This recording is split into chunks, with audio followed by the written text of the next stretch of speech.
తనతో పాటు తన కుటుంబంపై కూటమి ప్రభుత్వం పాశవికంగా దాడి చేసిందని మాజీ మంత్రి అంబటి రాంబాబు ఆరోపించారు.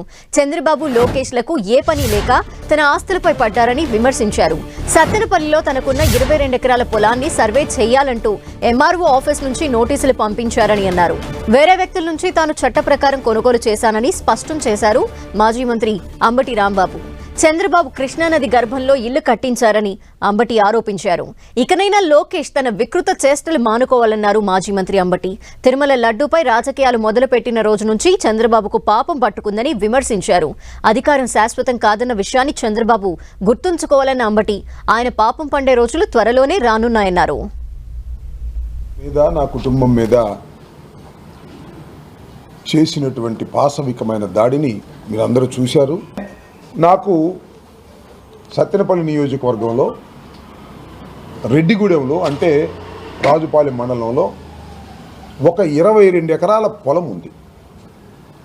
ఇది నేను కొనుక్కొని దాని చుట్టూరా ఫెన్స్ వేసుకొని కాస్త వ్యవసాయం చేసుకునేటటువంటి ప్రయత్నం చేస్తున్నాను. మీరు కూడా కొన్ని వీడియోలు చూసి ఉంటారు. ఒక నోటీస్ ఇచ్చారు.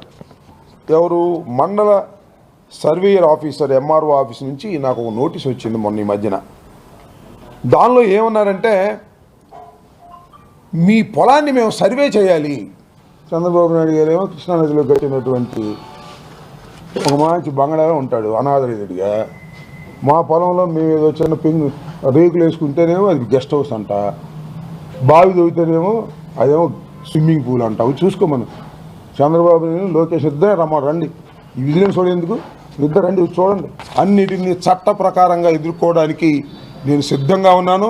ఇది అన్యాయం, అక్రమం, అధికారం ఉందని మీ ఇష్టం వచ్చినట్టుగా వ్యవహరించడం సరైన విధానం కాదని ఈ సందర్భంగా నేను ఈ ప్రభుత్వాన్ని, మరి ముఖ్యంగా లోకేష్ని హెచ్చరించదలుచుకున్నాను. ఇప్పటికైనా ఈ పిచ్చి చేష్టలు మానండి. మానకపోతే దీనికి ప్రతిఫలం అనుభవిస్తారు.